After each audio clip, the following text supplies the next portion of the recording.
Miss Mwangangi. Yeah. My name is Emmanuel Deti, and yeah. My name is my brother. Like moment. Yeah. Anyway, mimi naitwa Victor. I'm good. Welcome to the Take On podcast, where we get episode number 26, where we get our takes on. Okay, where we take on our podcast. Evo, where we. So guys, and today tuko na our guests. Naambia backstory hii topic ya leo. Reason mbona tumeamua. Hii topic ni so amazing. Tunaifanya mara pili tunairecord. So welcome friend. Thank you very much. Can just introduce yourself. I'm King Fred III. From the Republic of Il Provo. Anyway, my name is Fred Njiri. I wear so many hats, but today I'm wearing the guest's hat. Wow, awesome. Yeah. What's so awesome about wearing the guest's hat? Unajua meza kwa hii side nyingine. Meza kuuliza maswali. Today ni sisi. Sawa. Unajua for real. Me kusema kweli sijita itasonde ni kama ni mzee sana. But unajua nimekuwa nikikuona nikiwa mtoto. Mimi ni mzee. Ama wewe ndio mtoto sana. Unajua pia inaweza kuwa. Unajua I am not young. But nikikaa na wewe labda wewe ndio unakaa older than me. Anyway, I'm just kidding. But yeah, I've been in this industry for a very long time, almost 23 years. 23, yeah. Almost 22, 23. So I have seen the media change. I have seen the landscape of the media change. So yeah, you may have seen me for a long period. I don't remember ever seeing you coming. I sign an autograph, but it's all good. But I've been around. but my father alikuanga fan. Kunge kifika timu. Kunafanya show fulani K24. Ya competitions. Yeah, it was a show called Crossfire na Tony Gashoka, Julio Kungu. Tunafukuzwa kwende the other side of the curtain.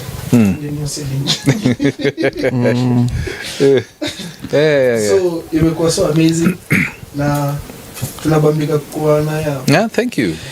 So today, leo tunaongelea kuhusu marriage. Tumekuwa kwa relationship. Na kila msee hapa kuna ile ashaifanya ile kitu crazy about love. Unaona hapa. Mimi nataka kuzisikia kabla sijawaambia about marriage. Chill, jiongelele. The last episode. Jiongelele kwanza. Ni reality. Tunasema kitu our viewers wanajua. Haya. So naendesha tu tukianza pale kwa. So unataka kututangaza. Ni mzuri nikijua who I'm talking to. Unaweza kuwa ni mseulo wa kuchukua petroli na mwagia mtu. Kwanza tuanza na Monica. Hapana, ungeanza na Victor. Ungeanza hapo na Victor. Ndio iende hivi. Iruke hapa ikuje. Nianze na wasanyo yuko hapa. Sasa mbona unawatangaza? Tunasema tu kila mtu.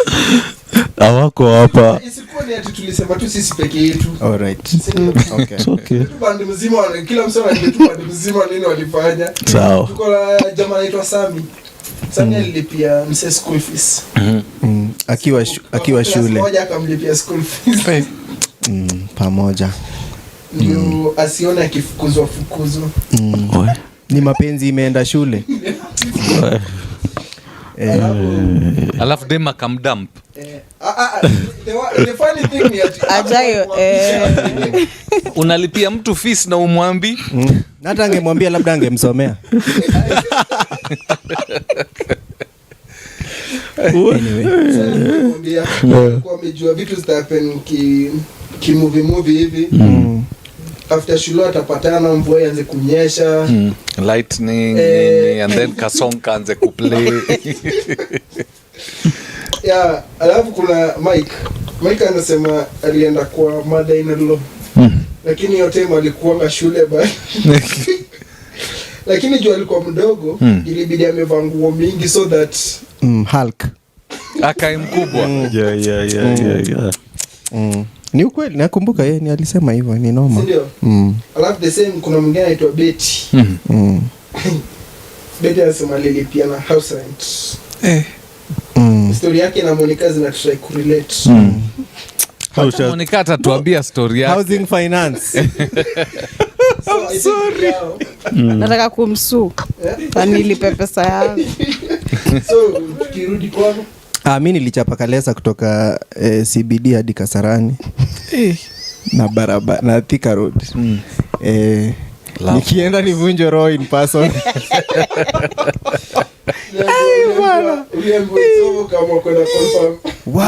Ati love goes the distance. Ilipiga distance. Sijai hesabu hiyo in kilometers ni ngapi but nilifika. On the plus side niliona venye kuna kaanga hizo route. Nikajua lugha ya makondakta. Wao venye wanashukanga gari moja wakienda kuomba change. Oya brother uko na kachwani. Niliona hizo vitu zote. So sio mbaya nililearn. Nimesoma moja Boni. Boni by the busema hiyo. Boni alikuwa anatoka shule. Anaenda kuoshia msichana vyombo. Ni vyombo zenye hawakutumia. Sijui zilitumiwa na nani. Huyo anafaa kuitwa kwa men's conference. Chini manu. Mimi sijai kuwa na kitu crazy sijaifanya kitu crazy. So pass.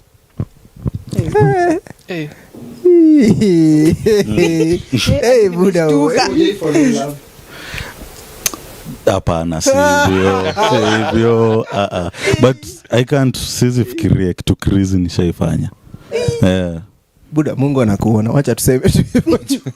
Maybe Mungu anajua lakini mimi sioni kama sijai. Sawa. When I grow up. Sijai.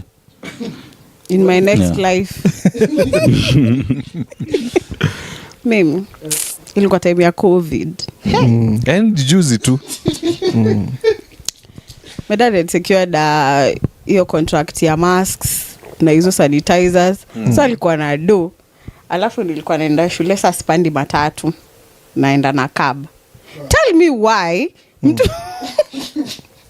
Mtu aliniambianga ana rent na mlipia rent. Karibu nimpeleke kwa baba yangu tulalange huko. Ndo asilipe rent. Wow. Yeah, but I feel like every other time tuna grow na get kujua vitu mingi. So after the rent stopped, aka drop you like a heart. No, like we just we outgrew each other. Hakuna ati tulikosana ama tuliambiana sijui nini. I just felt like he was not my dreams na zake hazikuwa zina align. Yeah. Okay, that's good. Alikurudishia rent ama? I was not interested with it. Okay. So uliachana do, ukabolt akaenda kaa farasi. Kwanza alikuwa mkale. Sasa mkale imetokea wapi? Sasa wako na pesa. Nataka kumsu. Alienda Olympics. Hiyo ni mapenzi ilikuwa inamkimbisha. Noma. Guy. Sijali. Happens. Said you have something crazy about love. I wouldn't say crazy as crazy, cause the only thing I remember, I had a chick, and then sasa mi napewa pocket money ya kwenda chuo. I mean nilikuwa day school jamu, so ni pocket money. Sasa mimi nimeshikilia siku hiyo tulikuwa tunahang kwa KBS, so mimi niko hapa nje nimehang, yeye yuko hapo hivyo juu, nishatoa do, nishamwai atulipie sote wawili. Unajua sasa sasa mresh yuko area. Sasa nitakosaje kulipa na mresh yuko area? Nishamwai ashalipa alafu akakwama na change. Na hiyo ndio inafaa kunirudisha home mpaka jioni. So I think nakumbukanga tu mind yangu tukienda finally arudi akaniwahi but nakumbuka ile tamo ilikuwa na mind yangu inapitia, nafikiria sasa lunch sina ferry ya kurudi home.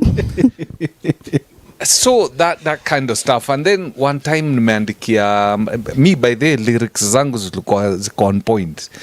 Nishaandikia Mresh letter. I don't know what happened. Nilikuwa nimejificha, nimeingia kwa bedroom ya kina Mbuyu. Nishaandika letter. I forgot the letter kwa bedroom ya kina. Oh wow. Jioni Hamino Manjaro, I think nilifikiri nishapatiana. Naona tu Mbuyu anakam ameshika kitu ija click. Alafu ananiambia kijana hii uliwacha vitu huku kwetu. Ndio nikiangalia naona so I never did crazy stuff that you can put on hiyo ni normal lakini hiyo kuandika mistari niliandika nikayoacha akakuacha tu na niwe Mresh. Sasa angenichapa sinile anakuona na kushow bro sahi jo we ni mjunior sasa nini but chunge na imani. Unajua tangori ingekuwa kama mamako angeipata alafu never know labda aliandika alafu aanze kusikia baba na wewe ni mnoma. What is happening? Yani mother afikiri ni Mbuyu ndiye alikuwa ameandika. Hiyo ni noma. Okay. Ama anze kumuuliza huyu Diana ni nani? Huyu mnaandikiana. That was risky but okay. Kuna wengine ushetuambia ulikuwa unasimama. Ilikuwa Mresh. I think she was my first love. Mpaka leo namkumbuka yani. Yeah. So we were still kids. Akienda chuo sasa stage ilikuanga Simili ilikuwa top floor and then stage iko kule hivyo chini and then sasa watoi wa chuo walikuwa na kamu wakingojea itawapeleka mpaka side za Pango. Mimi morning nafungua hiyo curtain hivi, nafungua window, naanza kumuimbia na majunia weko naanza kumwimbia kutoka huku juu, namwimbia huko down. Romeo. Juliet. Wow. For real? Yeah. Did it happen? I used to sing for her. Kenya. Yeah. I used to sing for her. Unajuaje ni wewe? Si anajua. Kwani walihama sio nyumbani yao. So nilikuwa Mr. Lover. Nilikuwa kitu ingine. Okay. Sawa. I think what is the craze? Your situation. Your first love, second love. I can't remember my second love. I can't remember my third love. Wow. They must have not done something worth remembering. I can't remember I can't remember most of them. Kwani ni wangapi? Let's just say I've lived. Before I came to Christ, I lived my life. Before I came to Christ, I lived. So na ule mwenye ulikuwa umeshikilia gari huyo ndo first love bado? Hapana. Hata sikumbuki alikuwa kwa nini gani. Ama hata kwa love.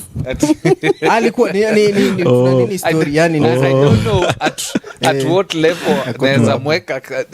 But I remember her because we used to live in the same estate. We used to live in the same hood. Yeah. Bestie. Yeah. Okay. So kwa hiyo time ya ulikuwa unapiga hesabu utakuja kuoa okay sana? To right now unapata maboy kama Victor, asi Victor, acha nisitumie Victor. Acha nitumie mwenye ashayo. Yamaza. Anaitwaje? Boni. Mseka Boni anawanga wiki. Ati anawanga wiki. What do you mean per week? As in marriage yake ni kama bundles. Ama sielewi. As in yeye wa wiki wakawachana. Oh, okay, nimekupata. He was only married for a week. Wakawachana. Nani marriage ina gani? Walikuwa wanaishi kalongolongo. Maza wetumwa skuma alafu kalongolongo. Hayo ni kalongolongo. Cha baba. Hiyo ni cha baba. So umeka first of all umeka kwa marriage for long? 23 years. I've been married for 23 years to the same woman. Okay, so it's a good distinction. Yes. It's a woman. And it's the same one.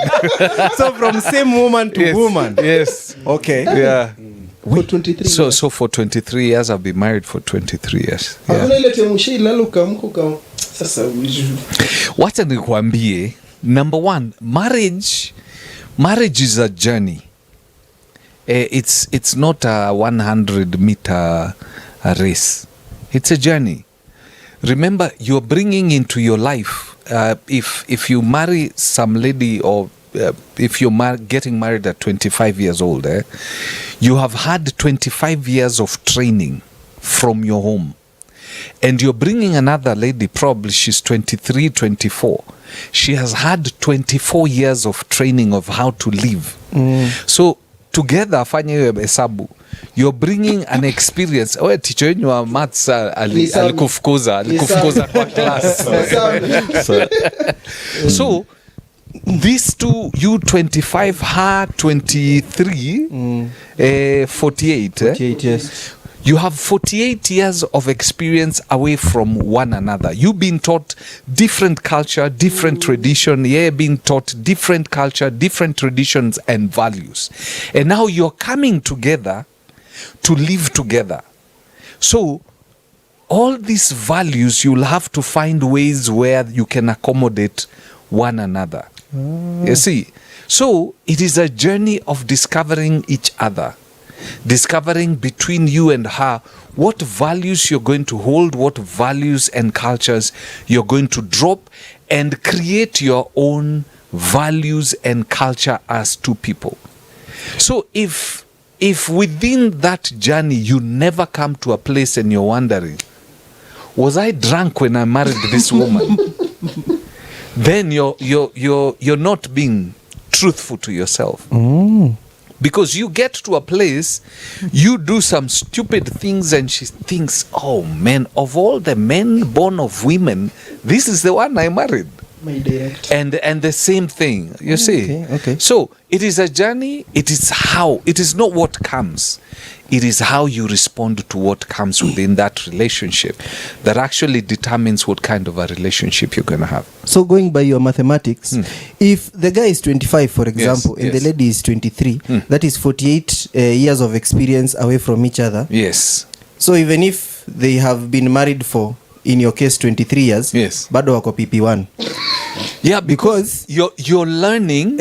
You're learning. Take for instance, right now people are marrying from different cultures, at different backgrounds. Wewe kwenyu mkienda lua mflashingi. Hey, you get submarines huko. Uyu, you know, things happen. You have to, you know, it's. People are taught different values. So when you come together, muna find, mwingine anashindwa, this guy is so uncultured. Yeye may bring you up in such a way. Wewe, because umezoea ku live life ingine free. Give you an example. Me, my friends in the hood where I came from, I mean, I had great friends. When we got married, the first almost 2 weeks, nilikuwa natoka job, naenda hood, nimwacha wife home, naenda hood na Umanjaro, natoka naenda na sosi kwa madhe, alafu na come home, napata wife alikook, Umanjaro alone, analiza so, namsho mimi sosi, mimi nimetoa sosi.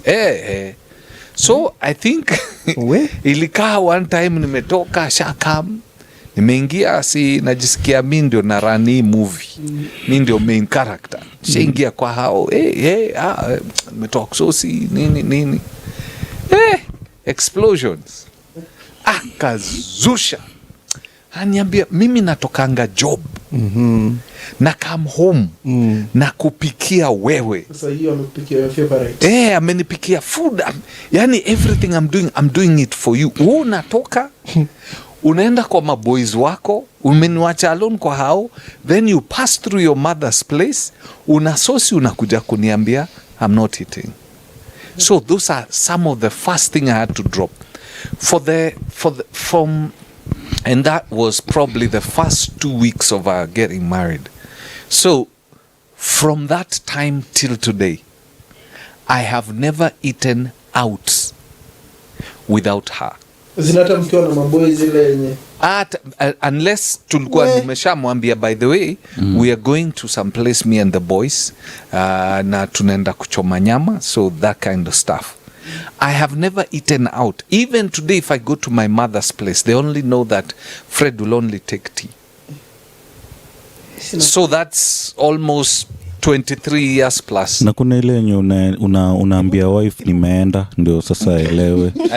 Like unaambia wife sasa leo nimeenda sasa kwa mom kukula. So usipike. I enjoy. Si anapika yake. You see, we have kids. So I cannot go. The thing with marriage is I'm learning her. You see, she is a treasure that I'm discovering, and I'm a treasure that she's discovering. I want to discover more about her, how she reacts, how she responds, and creating memories. If we keep on eating apart, and the most beautiful part about eating is eating together, is munapiga story. So you are discovering one another. You're creating memories. Some of the best memories that I remember at home, my dad's place, is during Christmas. You know, things that used to happen. You create memories. When you come together, you start creating your own memories. Because at times when things go crazy, it is these memories you go back to. Like David would remember the memory of him killing a lion and a bear. Yeah. And then he remembered, okay, if we created this kind of memory, me and God, then Goliath, I can take him down. Kuna swali, wacha tu niulize because sitaki kusema inakaa ni kama mtu ameholiwa hostage kula kwingine wewe. Sitaki kusema hivyo, but yes. Okay, wacha niulize hivi. Yes. So, okay, you're with this person for life. Does it mean that you do everything together? Like hakuna kitu utafanya peke yako ama like I have my life. Okay. She has her life. Okay. At times tuna get together. You see, we are being together does not necessarily, like now she's not here, but we are together. True. True. We are together in the sense that I think about her interests. She thinks about my interests. There are sacrifices that I will make for her. You know, there are sacrifices that I will make for her to make it easy for her. And trust you me, there are sacrifices that she makes for me. You dig? So we are living together knowing that we love one another. We are interested in the other parties. You care more about, you know, making sure that si ati mtagongana, kugongana mtagongana, but you fight fair. But at the same time as you fight, you put the real thing on the table. So that I'm not making her feel like she is the problem, and she does not make me feel like I'm the problem. So my director hapa wacha nitumie example yake bado hajaoa Simon. Okay. Simon yuko married. Wako married wanaachana kila wiki. Bane. Haya, endelea. Para status. Haya, tuendelee. So, utapata right now before tuingie podcast, ametoka kupigia mtu wake simu. As in kila saa kwa simu, hello uko sawa? Hello uko? Wewe si yako. Uko hiyo design ile yenye una hello uko na mtu mwingine? Uko wapi? There's somebody who told there's somebody who gave me aliniambia, you know, when you have a bird, if you release it, if it comes back, it was your bird. You see, there's a way you have to trust one another. Have I spoken to her today? Yes. I've spoken to her twice. Not necessarily. I don't ask her where are you. No, and I'm not asking out of being insecure. I called her, and after a while, Pia Akani called because we were talking about issues. But communication is the blood of a relationship. Communication is the blood of a relationship. But at the same time, that communication, kama what you're quoting, I'm not saying Simon does that.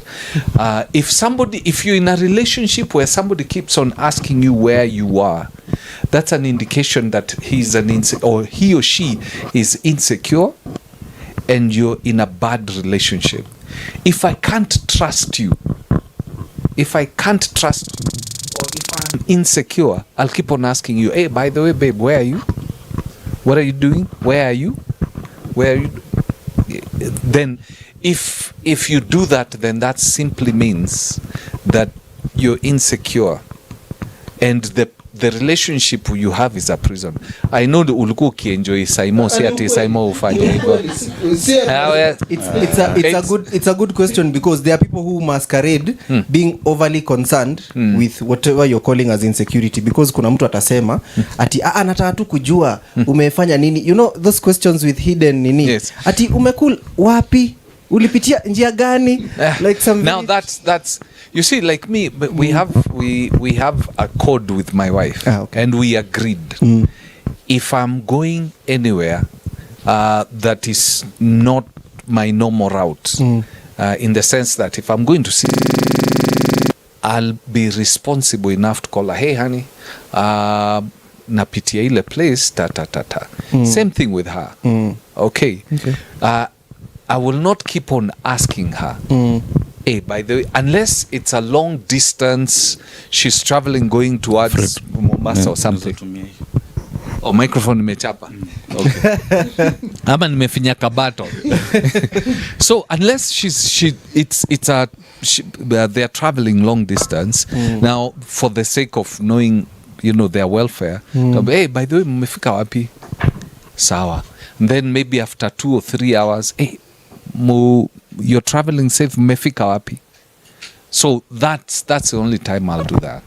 Na ile time when uliona just miss your wife. Yes. The first time ulijuaje kwamba on the right person? Mimi nimeona wengi. Na wengi wamekuona lakini hamjaionana. Ulijuaje kwamba I think about the right one? Me, by the way, I believe in biblical principles, and don't use this as the mode. This was me, by virtue of my past, and then after getting born again, I made a vow to myself. I said I will not date a woman that I'm not intending to marry. That was my past before I got married. After getting married, I only dated once. And the person I dated is the person I married. So I met her. I fell in love with her. I looked at her and I loved the way she looked. Hata before nimwambia I'm interested. Just noticed her. Hey, and you know, we had a mutual friend. So, you know, we talk. Me, I'm checking her out. She's checking me out without me knowing. So, and I'm checking her out. So after a while, Kona, okay.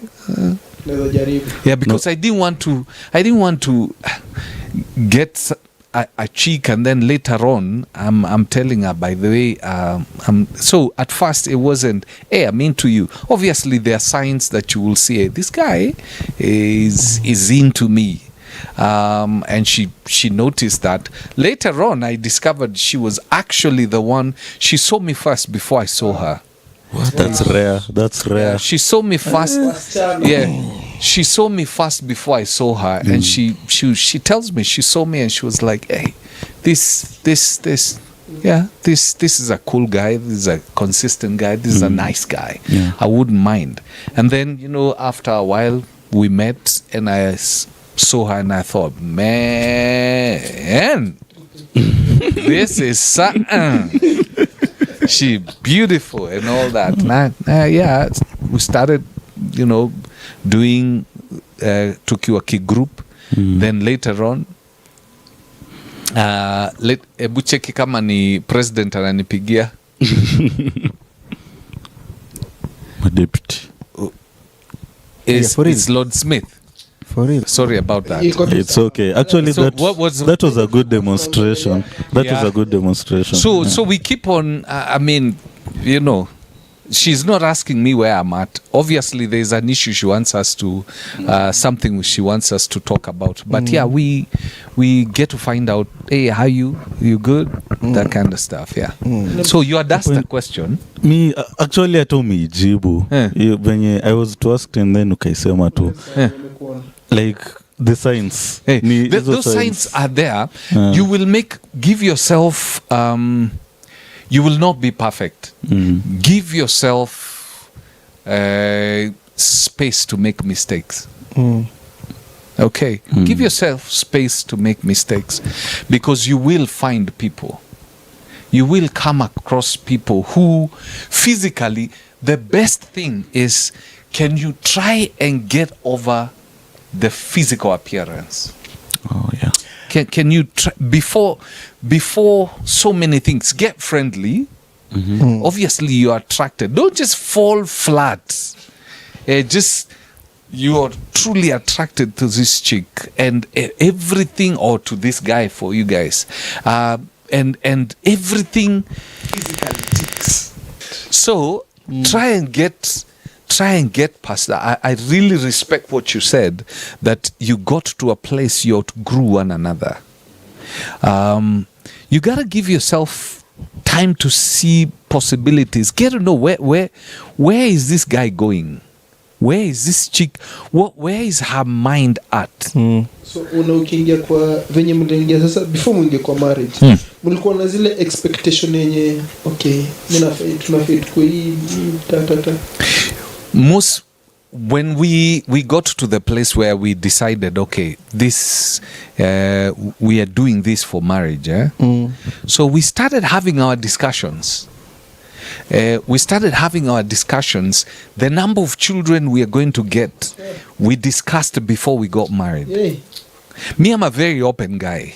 I was earning 5,000 shillings. She was earning 20. What? Yes. Hey. I was earning 5,000 shillings. She was earning 20. That's I your went 20 and I bob. told no 20. Yes, 20K. Clarify it. That was the first, and 20K there was some good money. So I put it there. Once we started going out, I told her, hey, by the way, Hans, here. 5,000 mlikuwa mshaingia kwa marriage sasa. No. Bado. We are dating. Mwanzo, me, I laid everything on the table. I told her, now, I don't want you to. I don't earn 1 million shillings. This is the amount of money I earn. That's why I'm telling you, I got married to one of the most beautiful and the most, not just physically, in her heart, she's one of the best ladies in the world. So I told her, this is how much I earn. I earn 5,000 shillings. These 5,000 shillings is not even sufficient for my monthly kwenda tao na kurudi home. So this is where I'm at. We'll be going for dates. And we used to do, there was a Steers hapo karibu opposite Wimpy hapo karibu Gill House. Long time ago. Hiyo ni kitambo. Yes. So we used to do every Sunday, we used to do ice cream and that kind of stuff. When we talk. And we'd talk for hours. Okay, we'll talk for us, just having conversations. I think as a side note, tunafaa kuwa na session ya budgeting, because I'm imagining you as the man 5,000 na every Sunday mnaenda ice cream. Yes. Hiyo tutaongea. So it got to a point, so we're planning our marriage. We decided, I popped the question, she said, yeah. Sasa hiyo bado kuko 5,000. Yeah, I'm still I continued earning 5,000 after we got married. By the time I said I do and she said I do, I was still at 5. She was still at 20. But I think because their company, every year they add something. she was now past 20 on the dot. You see, you have to be open because this is what is going to happen. When you get married, you get into the house, the rubber is going to meet the road. If you created an impression that you earn 150 or 300,000, she's going to expect a 300,000 kind of life. Now, that's where your problems start. But I knew where I was going. You see, I was able to sell where I'm going. I can tell you this. The same year we got married in April. By December that year, I was at 20,000. Wow. I was at 20,000. Obviously, she had gone a little bit beyond. Yes. But still. Yes. So from 5 to 20. Then the following year, I think I started earning. It got to a place whereby I was earning enough money that I would have told her, you, stay at home. I will pay you what they are paying you to stay at home. Well, I think no, sio hapana. You should have married her sooner. Because unaona venye alikuja na nini. So this goes up. No. Wow. We had our fights na Zado, Those are normal. And if I say we never had those, I will be lying. We had our fights Zado. And you know, and we sorted out. The thing I discovered early is that in a relationship, I did not see her as the problem. When we had a problem, the problem was the third party in this relationship, not her. Because if I see her as the problem, I will try and solve her. And I cannot change her. If she sees me as the problem, she will try and sort me out. Now, by trying, if that problem is not changing, then if I see you as a problem, I'll try and solve that problem. If I can't solve that problem, then I'll say, you step. But if I see the problem as a third party, and we treat it as such, then we address it. It's us on the same side and the problem on the other side. So we had problems, we had issues with cash. We wanted to do things, obviously, decisions we were making. At times, we'll get into a mat. I want her to give me the money so that I can pay, so that I feel like the man. You know what I'm saying? It's tough. It is not easy. And her, she didn't understand that. So she would pay. So, on this side, I'm feeling like, man. Mi na mandevu zangu tu hapa. And you see, the thing is this. So we had our issues, but we sorted them out. And how do you sort them out? By talking. Even today, we sort out our issues by talking. And at times we'll stay even until 3, 4 a.m. in the morning. We're just talking. We talk. Hey, by the way, it's 3:30. I'm supposed to wake up at 5. So that's why I said communication is the lifeline of a relationship. So don't usidharau boy because currently he doesn't have don't repeat your camera. But there's a disclaimer. You have to show where are you going, because this is a lady. The parents have taken care of her. Yes. Unamchukua umpeleke wapi? Well, she needs to know. This is where we're going. This is where I see myself after 5 years. This is where I see myself after 10 years.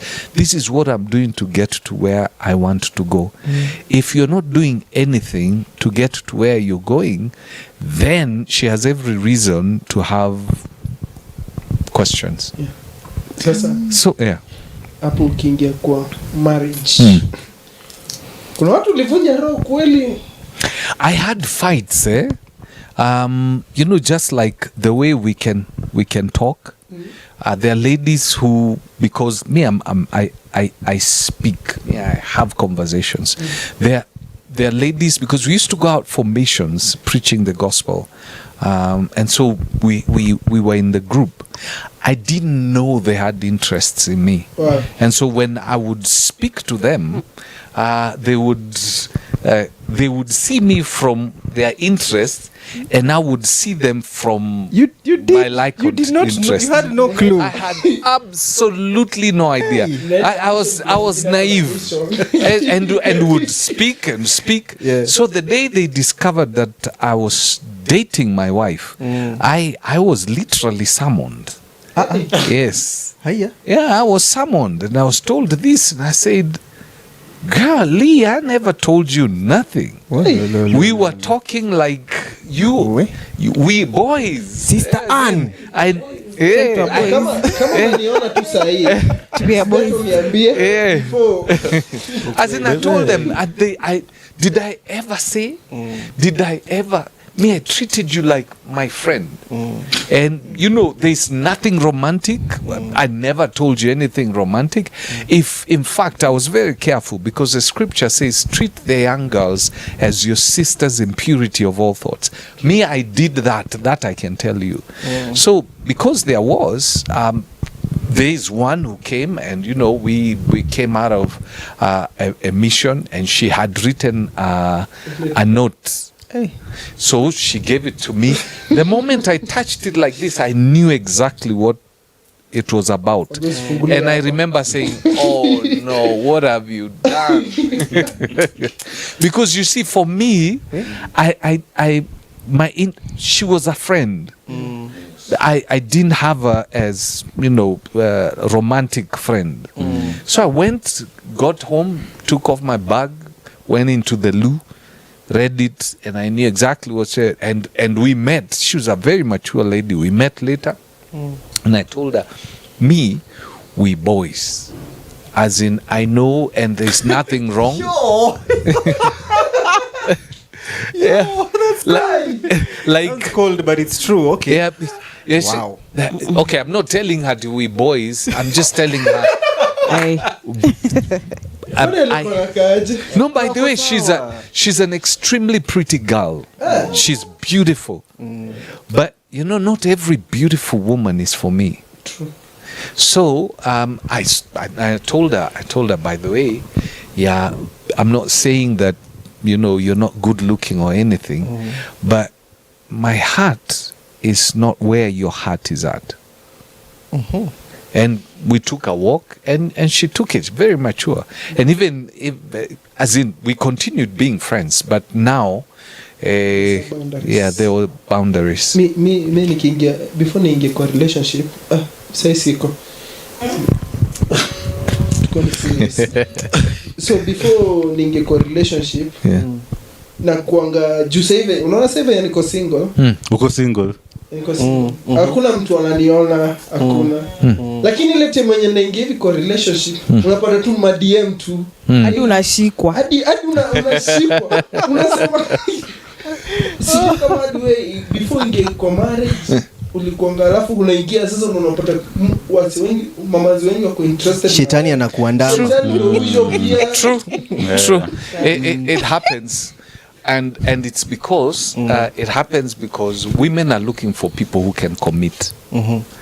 Men are looking for people they can conquer, to try and assert themselves. I'm the alpha male. You see, for women, the moment you get into a relationship, you change. People Market start value. Yes, because they start seeing this is a guy who can commit, and why can't I can get him to commit to me? You see, They lie. for men were created as hunters.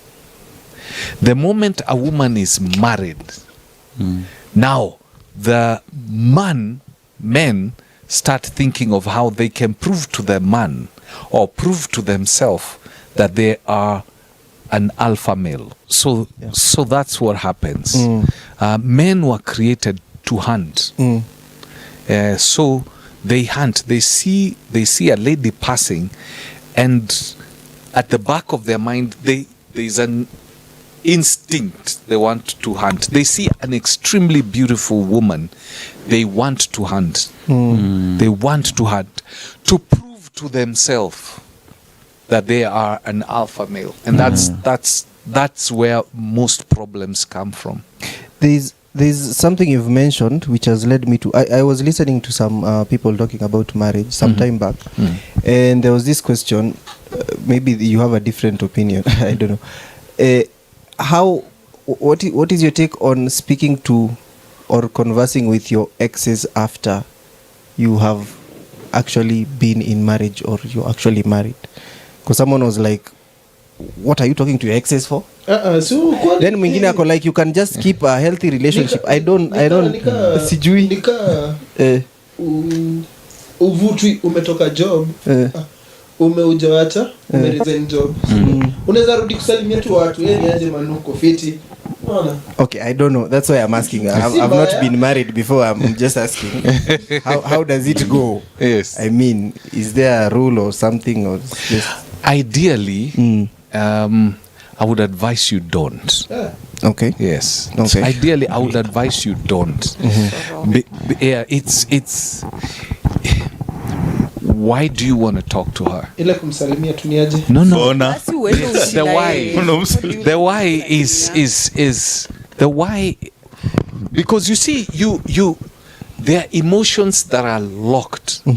You, as I said before, you've created memories. You've created experiences. Life is all about those experiences. You've created experiences.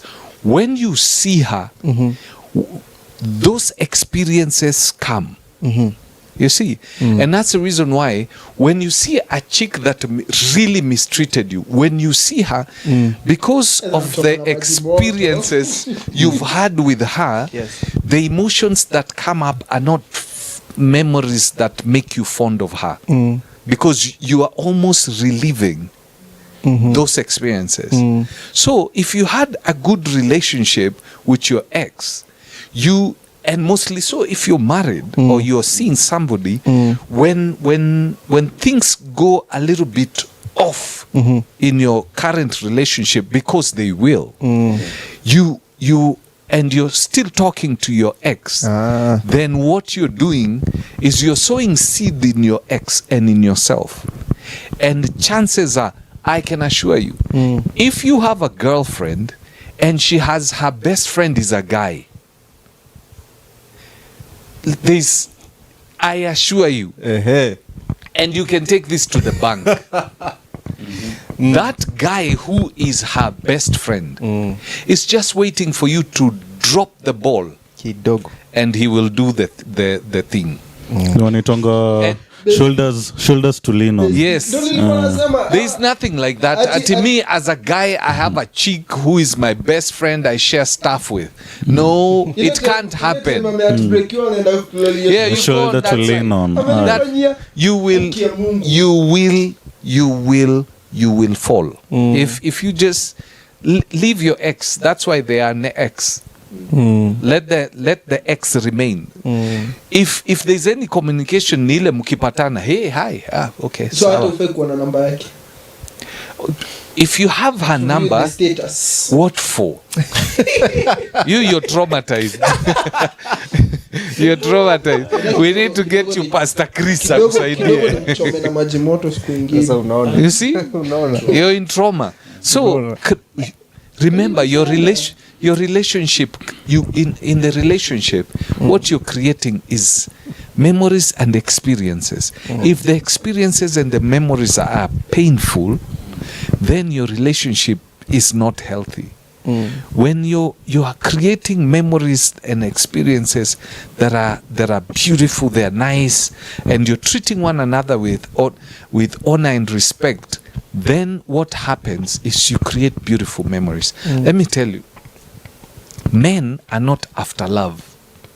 Men are after respect. In marriage, it doesn't matter how pretty, how beautiful you are. If you disrespect your husband, disrespect makes the husband just... to cheat. wewe unakaa Unaenda direct. your wire is wired differently. But the thing is this, if you disrespect a man, trust you me, your relationship starts going down. If you disrespect a man, the thing that men honor from their wife is not even love. The love language of a man is respect. If a man sees you and notices you respect him, there is nothing in this world he will not give you. If he notices you don't respect him, there is nothing in this world that he will sacrifice for you. That's why the scriptures say, women honor your husband. The Bible does not tell them love your husband. It is the husband who's told husband, love your wife. So if you don't honor him, it's like the lion. Lion is the best example of the human family. The lion will sacrifice everything for its family. And the moment a lion is dishonored within the family, it becomes violent to put everybody in place. Because that honor to a man, that's the thing. You get honored, you get to a point. Well, you are married. A woman, let me tell you, like the guy you say that he was going to wash his girlfriend's vyombo. Now never ever do that. Never ever do that. If atinatoka home nenda, unless you're married, mume agree, you're washing nini as you talk. In fact, That's the most lambistic. Whatever that means. And that's the most, I'm looking for a word.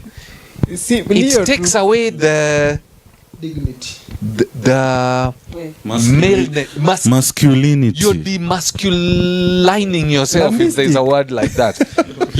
And let me tell you, a man who behaves like a woman is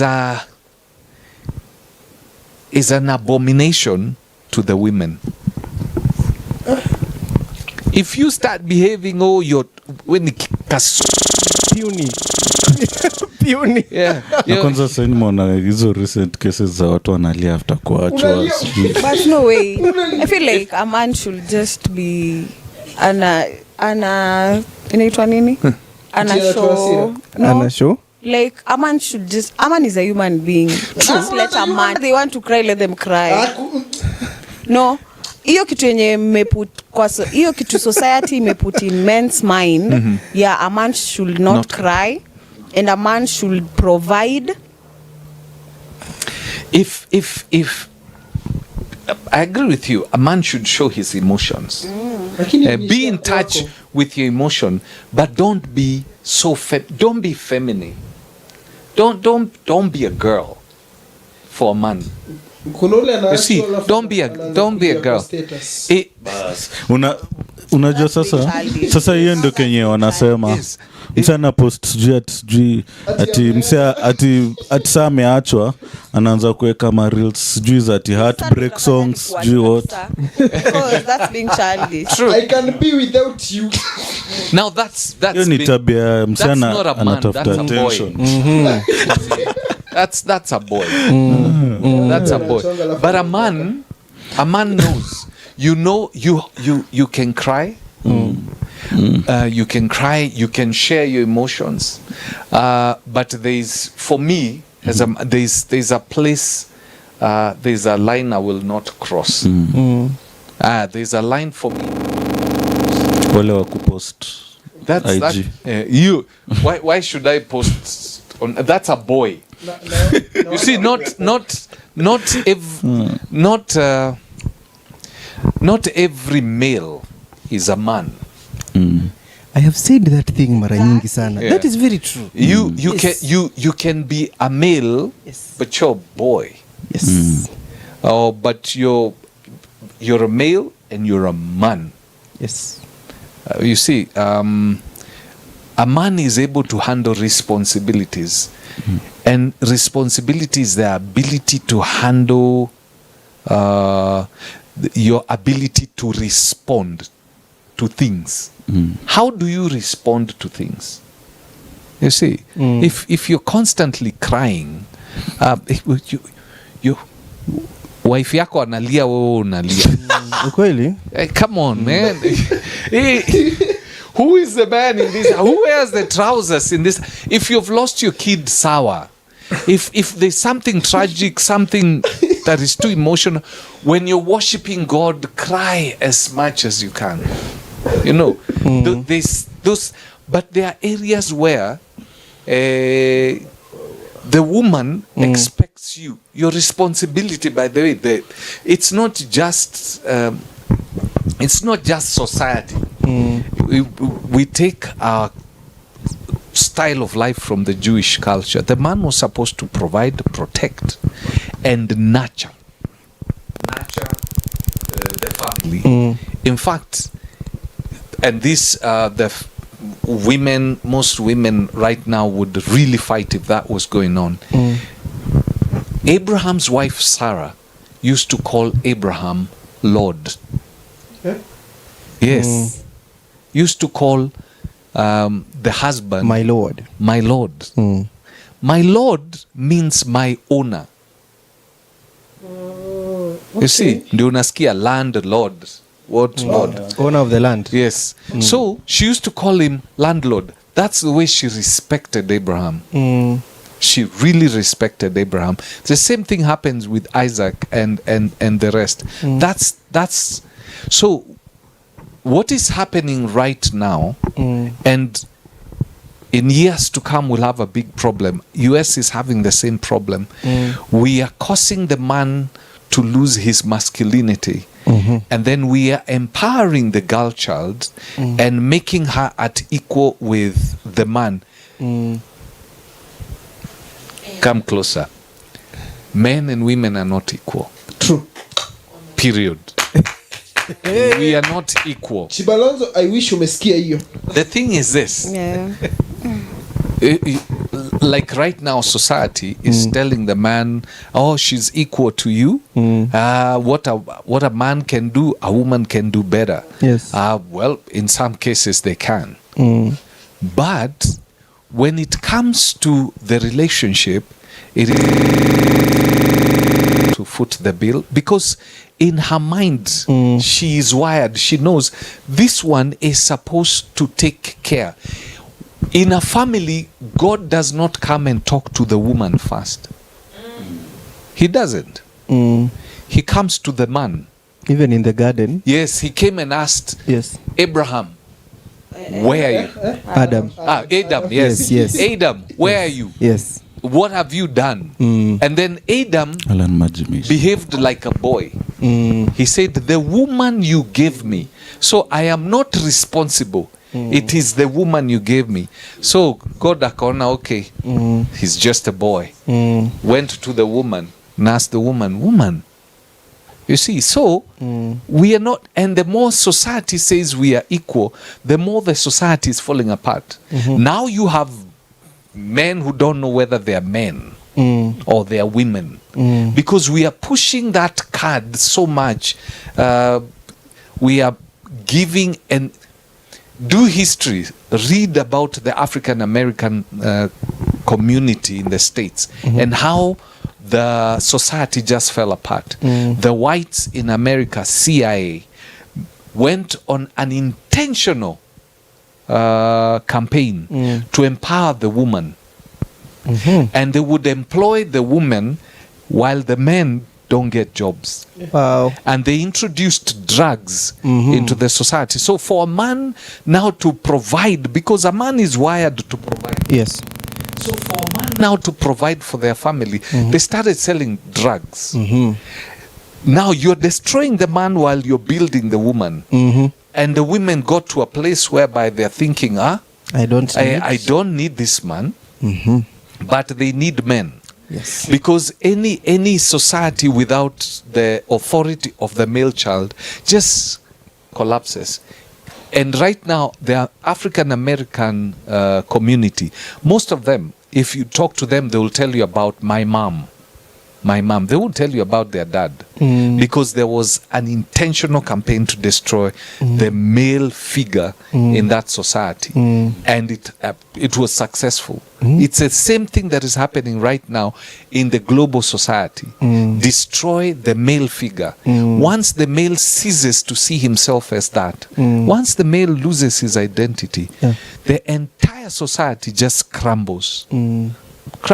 Majority of the kids, and this, do research, majority of the kids who are African American kids who are in prison come from single families, because a man provides stability in the house. Very true. Monica, Very do you have something to add? Hey.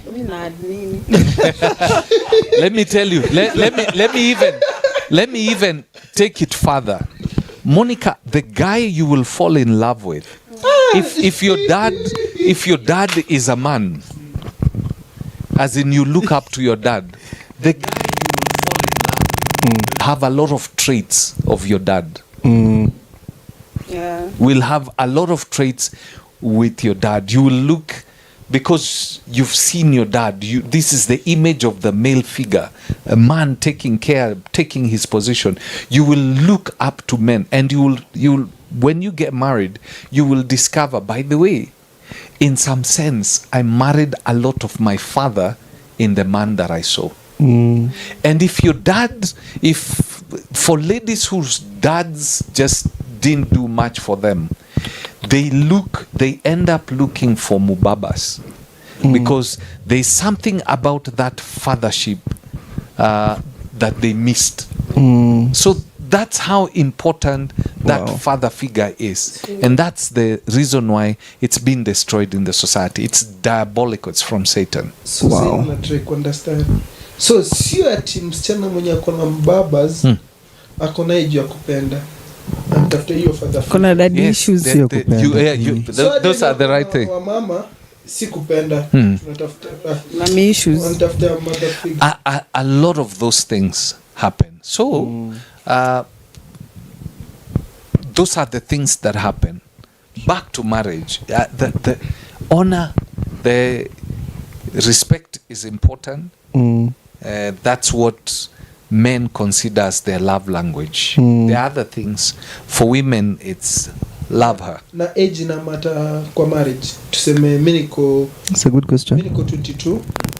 Alafu mtu wangu ako 26, 27.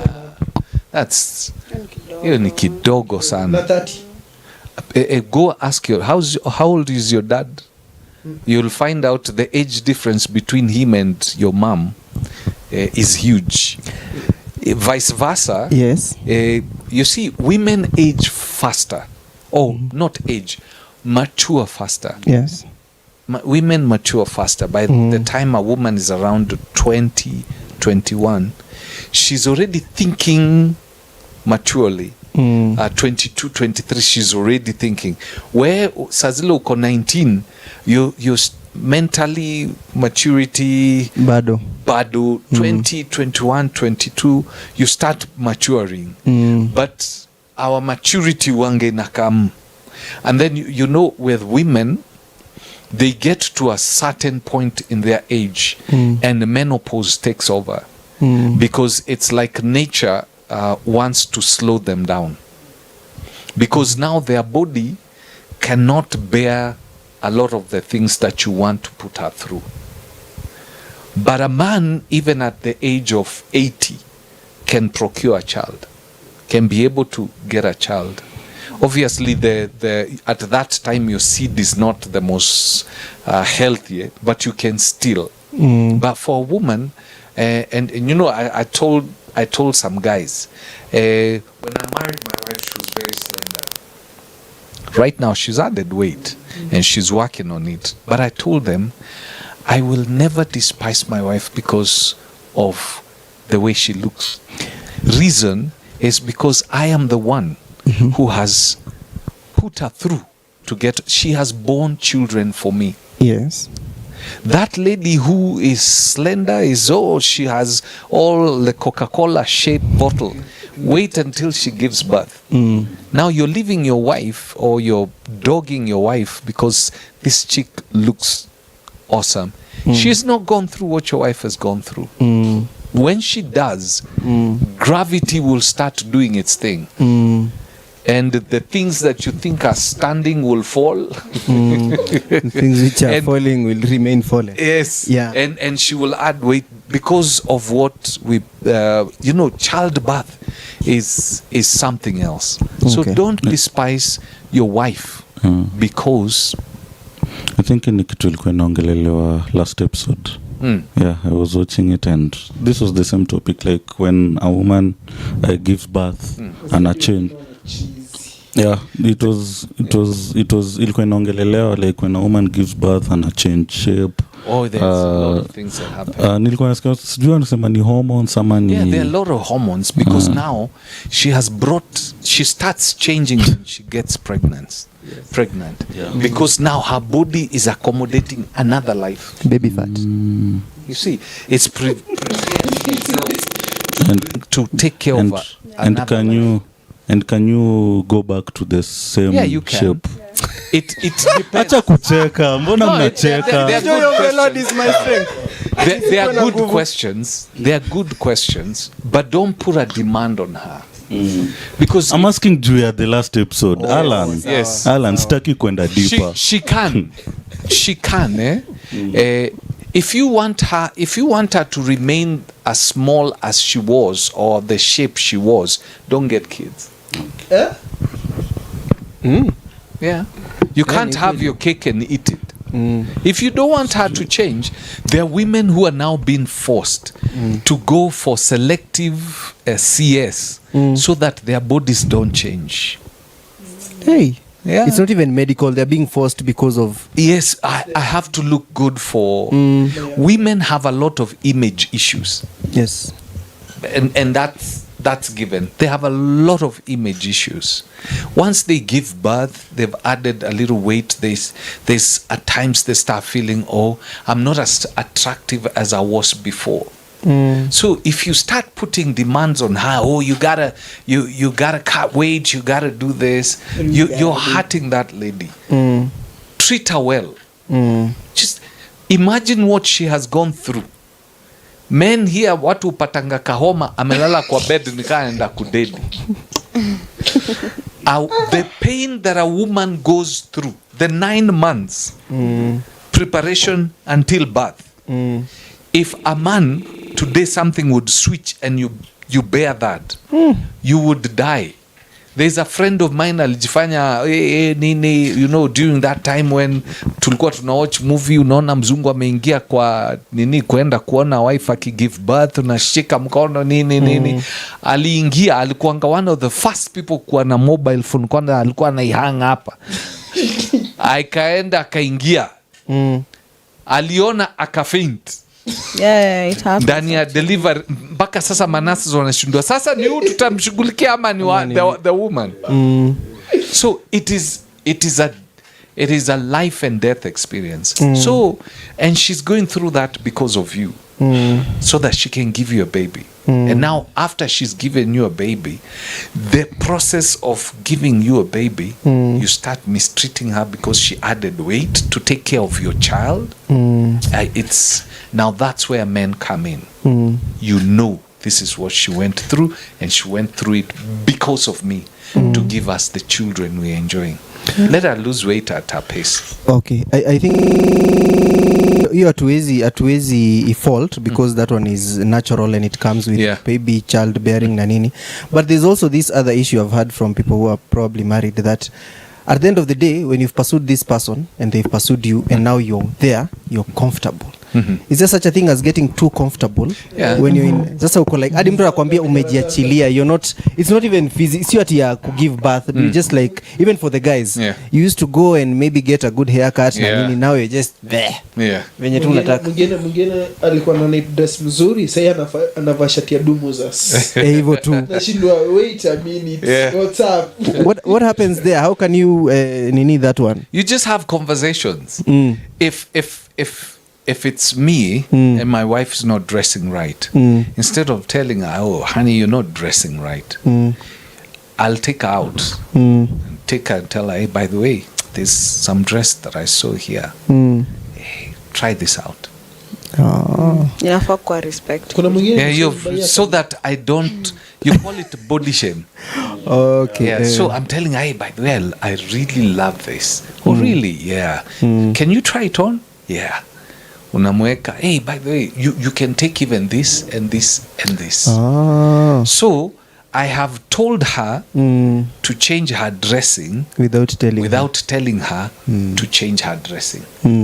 You dig? Okay. If I don't like the way she's doing her hair, one time naambia, hey honey, kuna some cash nimepata. Hey, Bwenda, you remember that hairstyle I used to love? Yeah. Can you do it?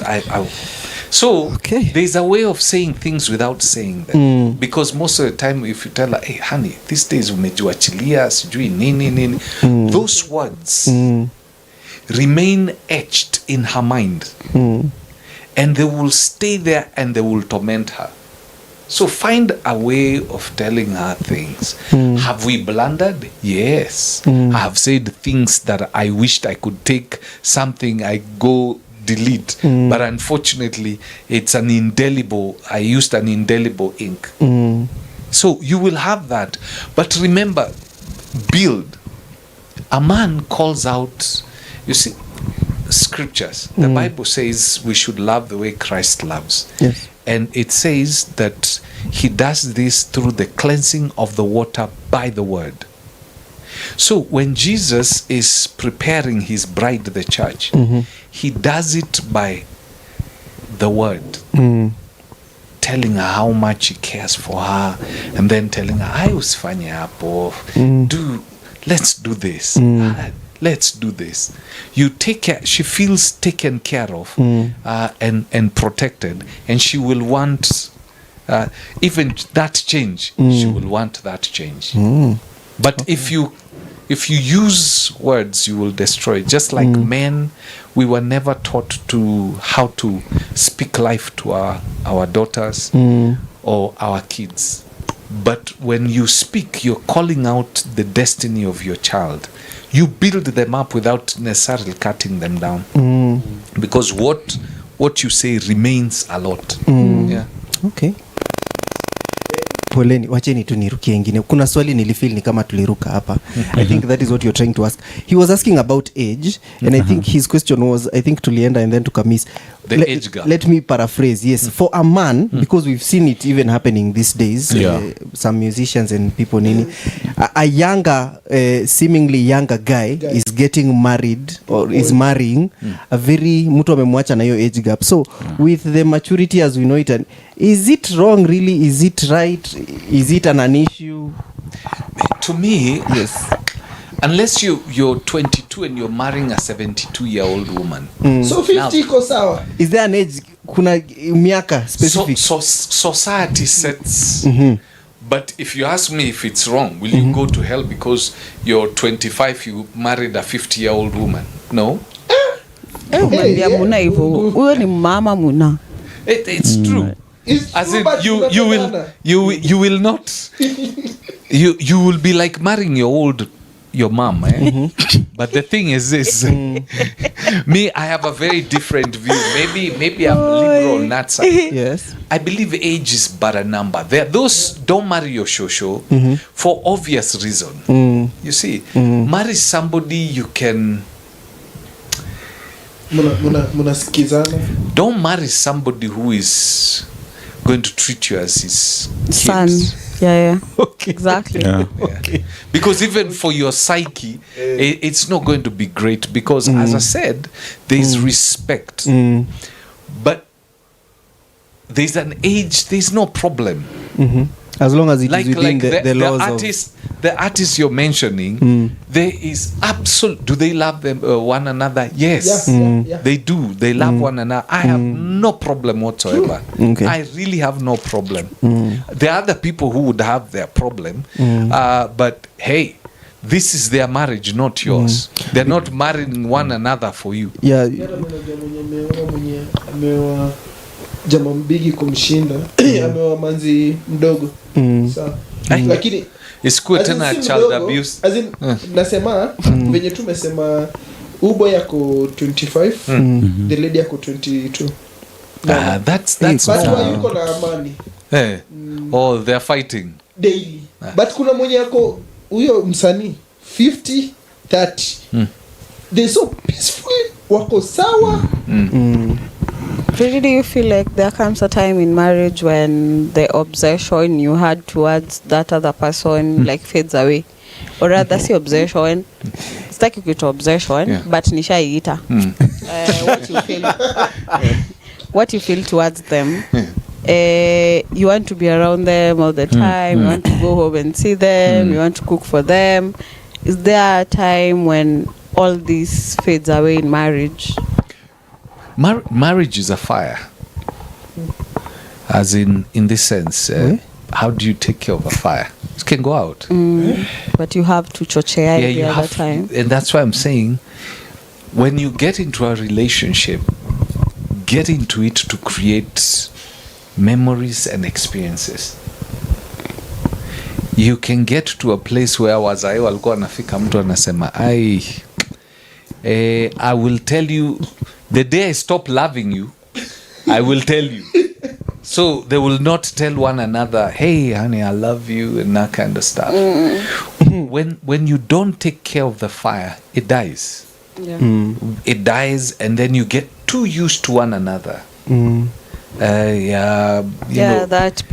get too used to one another. Spring up surprises. Do the same thing that kept the fire burning when you guys were younger.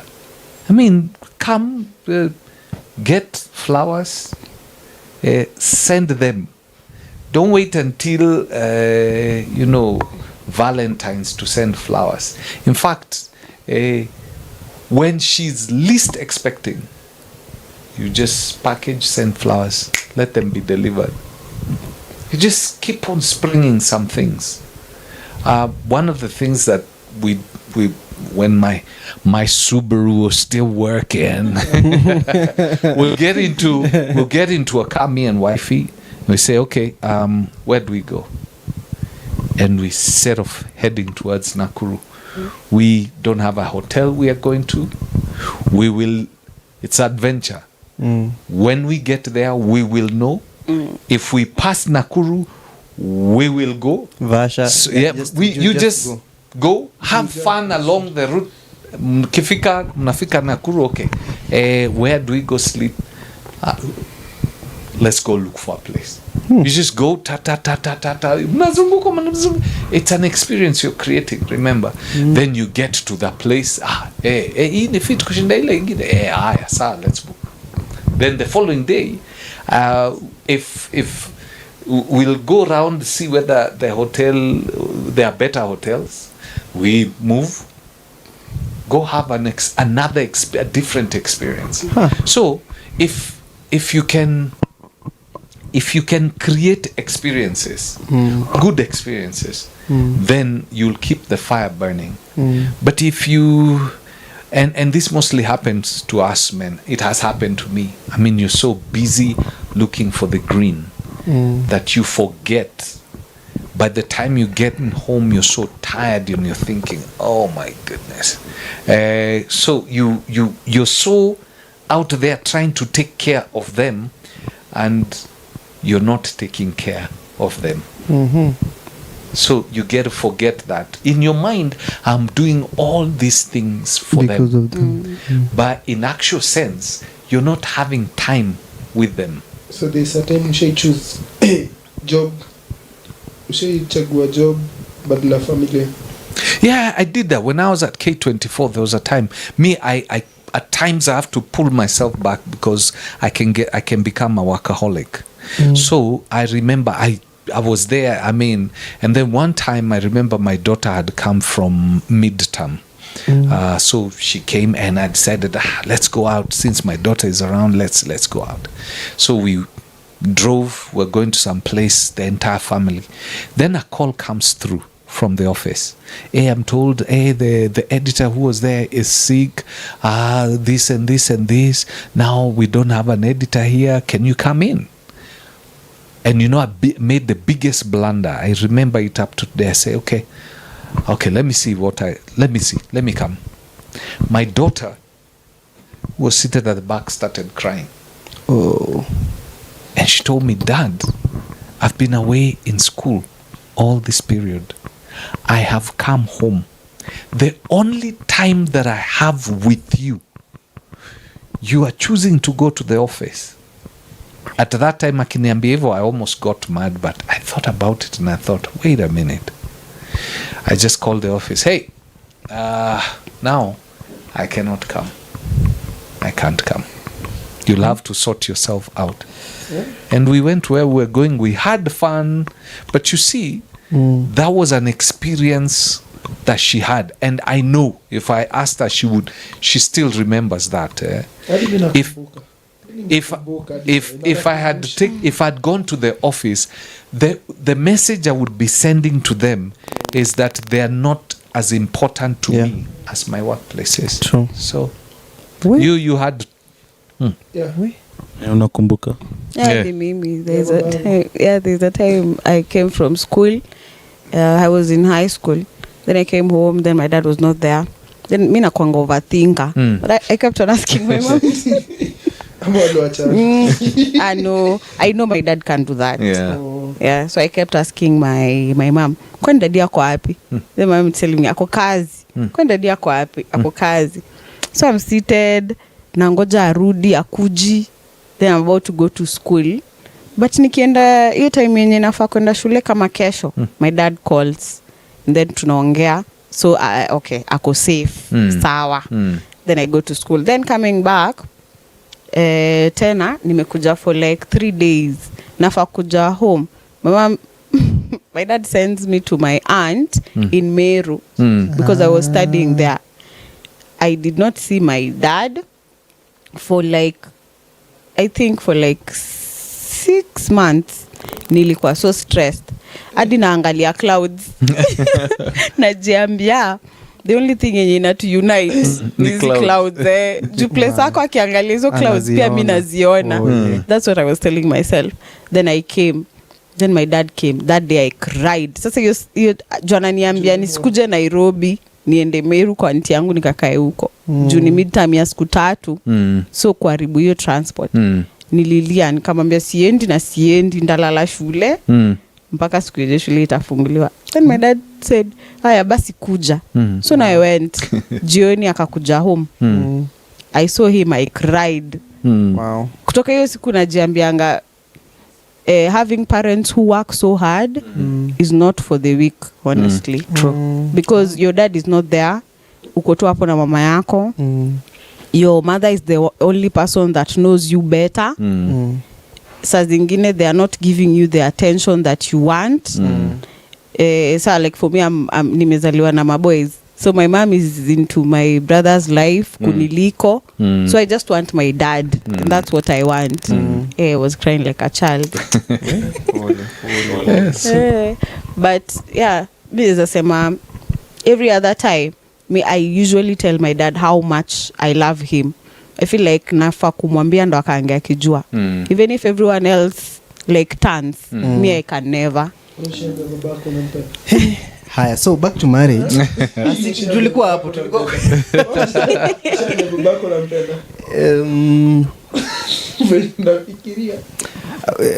Kwa tu mkweli. No, guys talk differently. Me have told my dad. Guys, I told him. Maybe I don't remember. Yeah, I told him. And not once, not twice. Even my mom, not once, not twice. And by the time he was dying, me and dad were best friends. You know. So yeah, it's important. Ni venye tu like sio hivyo. Ni venye, you know, okay, it's not natural. Homes, yeah, it's not really. It's not it's not unajua mimi kulove. Like, you know, but they find it so cute. Yeah. By the way, parents, they find sindio? Yes, they like find me, it so cute. when okay, we've made it a culture between me and my girls. We speak a lot and we tell one another how much we love one another. But the thing is this: there is nothing as important for a man as getting it from the people you sacrifice your time, your comfort, and everything for, to hear them appreciating what you do. As in, Dad, we thank you. We really appreciate the fact that you've taken care of this family. You provide for us. We love you. It's a very powerful. Don't ever stop. It's a very powerful Me, I tried thing. to tell my father that, Dad, you know what? I love you. Siku hizi unatumianga nini? You know, for us ladies, it's very normal because you have an example. Unakwanga na example. I said it some time back. You usually have an example in your house of the kind of man you want. So this is the person I want. Nataka mtu anakaka babangu. A guy who's so chilled, a guy who's very respectful to my mom, because I've never seen my mom and my dad argue in front of us. They usually argue, but they sort their things without involving us. So as a lady, ukipata hiyo environment yenye your dad tells you they love you and you reciprocate, inaleta ina ku-prepare for what is coming. Because when you find this guy, utai feel mtu anipendi ama utai feel mtu ile siku atakutreat vibaya, you will know. You will know, because that's not what you signed for. This is not what you wanted. Your mom is getting better treatment, mbona unateseka, you know. So you will know this is not it. But every other time uko na an example in your house. This is what I want in a man, a guy like my father. Sasa sisi kama wanaume pia sisi tunaweza sema tuko na example ya mamako. Even your dad, both actually, of them. that can work. I mean, on a for men, it's easier to tell your mom that you love her, because sasa mwanaume na mwanaume mwingine mnaangaliana respect. Instead, if you're having difficulties telling him I love you, you can tell him, Dad, I really appreciate you. I really appreciate you. Me, I told him I loved him, and he was first shocked, but I could see what it had done to him. Kama na smell anataka tu sina pesa. Leo jamwambie kitu yoyote. Unaona? Ama mwambie tu asante, anakwambia na leo sina pesa. Anyway, ni sawa. I was kuna kitu nilikuwa nataka kuuliza as we are talking about marriage. I think it is only fair for us to ask this question about divorce, because it is happening. People are breaking up. True. People have made an oath before people and before God, and then inafika place, I don't know, ni vitu zinakataana na nini. Other times also people are in very abusive or very bad relationships or marriages. So I was asking someone and they were telling me, as long as you've made an oath before God, afadhali ukufie hapo. And I don't know what you would advise for that, because one, you've made an oath before God, but again, if your life is in danger, or if really, like you're saying, marriage is a fire, and iko past ile kupoa, imekuwa moto, like other things have grown there, imeenda, what happens then? When marriage becomes cold, you can work on it, because that's it. That is within your power. Divorces are happening. Yes, true. Yes. As the society develops, the values are changing. Yes. In the sense that, we are seeing marriage as a contract. You see, you can come out of a contract. Marriage is a covenant. You see, and it's a powerful covenant. But I'm not saying stick in there, let the guy kill you. No. Don't. As in, your first responsibility is to protect your life. If you can separate, and if at least I know from the scriptures, if this guy has dogged you, there's at least an avenue that is given in the scriptures. But I know within the African context and Kenyan context, it is really frowned against. But the thing is this, you need to see marriage as a covenant, because that's what it is.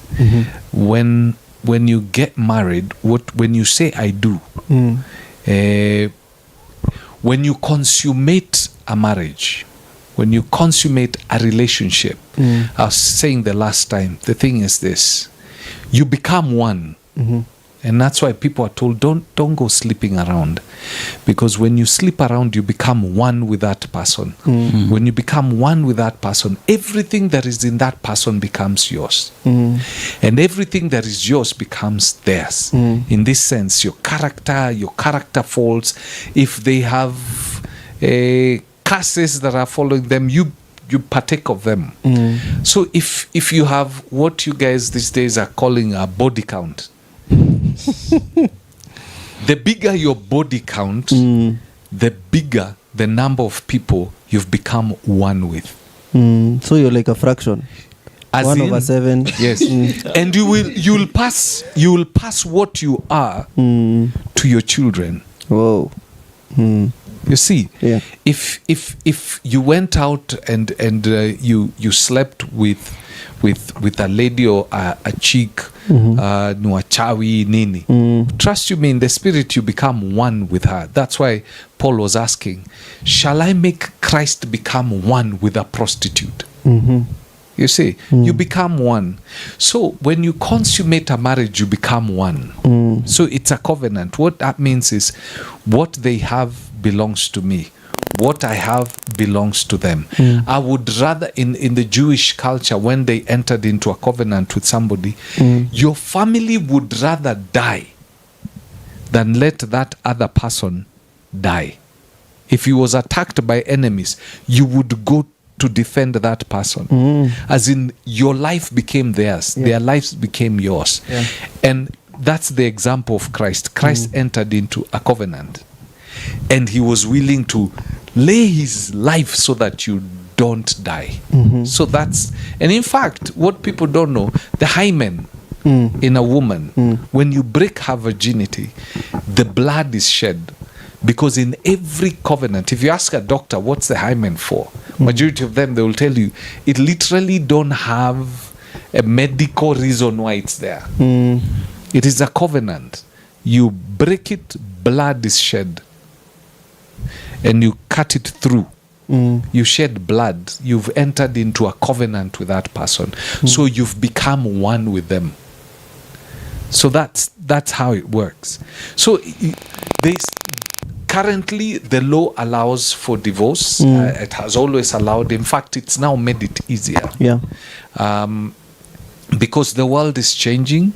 We're becoming more selfish. We're becoming, actually more selfish. In fact, the scripture says, when they asked Jesus about divorce, he said it was not so from the beginning, but because of your hardness of heart, that's how Moses allowed them to divorce. But it's not so from God's perspective. It is not the will of God. But there are situations where things just become, you're not bound. If you get married, you're born again. I'm quoting Paul.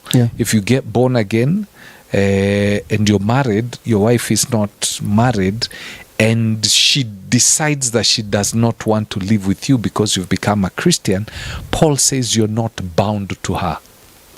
Okay. You see? Yes. Meaning, she can go and you can get married because you're not bound to her. So there are those instances that are there. But ideally, marriage is supposed to be for life. Yes. Penguins, not of Madagascar. They mate for life. Penguins mate for life. There are also other birds that mate for life. And even there are some animals that, they are mates for life. They meet, and forever they will mate for life. So if animals can do it, Why can't we? So marriage is a covenant, but because of our hardness of heart and selfishness in marriage, we are seeing a lot of marriages go whereby probably the guy or the woman gets more money than the other, and things hit the road, Jack. Yeah. So tukimalizia nataka tu kila mse atulize tu swali moja. Jua mimi niko na moja ya mwisho. Niko na maswali nyingi mimi. Tuna swali. Uko sawa? Manu bwana. Mi hata sina, nimekaa tu hivi nikifikiria we nyamaza. Kuna back then ulikuwa nasema hiyo mambo ya sijui you can't change hiyo ikani pea kitu like swali hii ni kitu yenye watu naongeleleanga like unaweza change mtu in a relationship but sijui umependa huyu venye ako hivi but sasa unataka kumchange. Is it possible? The only person who can change a human being is God. Yes. If you want to live a frustrated life, try and change the other person. Try and change their character. You will be so frustrated. But you can have conversations. Because you see, I am the only other person who can change me. So we can sit down, uniambie, by the way, when you do this, this is how you make me feel. This is how I don't like this. So we have a conversation without condemning one another. And then because I love you, I will adjust myself so that I can be able to, accommodate you. But you cannot change a human being. Only God can. You can pray them to change. Or you can pray. Yeah, you can pray that God changes them. But in the meantime, before they change, that's why you need a lot of patience. Because hata wewe unasema, I really hate this in her. Ikimuuliza, atakwambia, I really hate this in him. So it's just patient. You're not perfect. None of us is. And unajaribu kumchange into whose image? Into your image? Maybe into your image. Like maybe... Yes. Yeah, into what you like. Maybe woman or something into her you don't like. You can have conversations. Okay. Have conversations, Mwambie, by the way. I don't know, but this thing, mi nilikuwa nikifika home, natoa viatu naziweka hapo hivyo, masocks nazirusha everywhere. Sure. And she told me, hey, a guy, I'm picking after you a lot. I really don't feel this is not right. Now, let's do this. You see that kakona there? That's where we'll be putting our shoes. Just put them there. I'll wash the socks. I'll do this. After that, I would come. The temptation is there. Nakumbuka pale hivo. So I go and take the shoes there and the socks there, and you're good. So only God can change somebody and convince that person to change. And he doesn't change you he has to convince you to see the sense so that you change. Just like salvation, he cannot save you by force. He has to convince you, guy, you need a savior. It's the same thing. So if you're trying to change somebody, you will be the most frustrated human being in the world because you don't have that power. So Victor? Yes, wacha ni haraka ndazishikanisha zote. We are living in an age where everyone is doing what they want. There is people who are under a lot of pressure from families. Utaolewa lini, utaoa lini, and all that. And then someone is there asking, to get married. Is it a must I marry? Is it a must I want to stay single? I want to sijui nini and nini. But then there's also this other part of when the Bible is telling us to be fruitful and multiply, and also we have our traditions yenye unaambiwa I want some little grandchildren here and there and nini. Wakicheza na nini. So what happens in that nini? And then that pressure maybe might force people to do some things. Mtu anapata mtoto tu ndio ni, and they are not following the the proper channels of doing that. So do you think it is important is it mandatory, or is there a bigger need for people to get married than not to, in the day and age that we are in? What I would tell you is this: don't marry for other people. Don't marry for other people. You marry for you. You marry for you because that woman, that man, you're the one who's going to live with them in the house. Not your mother who's putting pressure on you, your dad or that. Obviously, if there's need to, I think it's important to get married and to marry so that we can propagate the human, species. Get kids. Actually, if I knew what I know now when I got married, I would have gotten almost 6 kids. I got 2 children. But if I knew now what I knew, if I knew then what I know now, I would have gotten a big family. I would have actually gotten like even 6, 7. I wouldn't have. I wouldn't have stopped there. It's important to marry. It's important. In the next 30 years, Europe is going to be an immigrant nation. The Caucasian is slowly disappearing. And it's going to be probably a Muslim continent because they've gotten a lot of immigrants from Arab nations and stuff. And when these guys come, they get children. They'll not want to get 7 or 10, others 17. Wow. And the Caucasian doesn't want to marry, wants to stay in the house with a dog. Chihuahua. Is a Chihuahua. Yeah. Wow. So before long, actually right now in the UK, there are actually demonstrations against the immigrants. Right now as we speak. And they are fighting. These guys want the immigrants out. Because the immigrants have come into their nation, they are marrying, they're becoming many, and they are bringing their tradition into the UK, and they're starting to cause problems. Yeah. So the Caucasian wants those guys out, and mostly so from the Muslim nations. Yeah. Wow. Okay. So ya mwisho unaweza ambiaje vijana wadogo kama kina Manu, Monica, Victor wenye bado hajaingia kwa ndoa? Just advice to one word to them. Marriage is good. Marriage is good. Marriage is how you make it. If you want your marriage to be good, it's work. It's work, but it's very fruitful. It is very, very fruitful. So work. Don't be afraid of getting married. Don't be afraid of getting married. Do everything you need to do to prepare yourself. Get married. When you get married, work on it. You work on it, and if you work on it, it'll be good. If you don't work on it, just like a shamba, it will develop weeds automatically. It will develop weeds and you won't like it.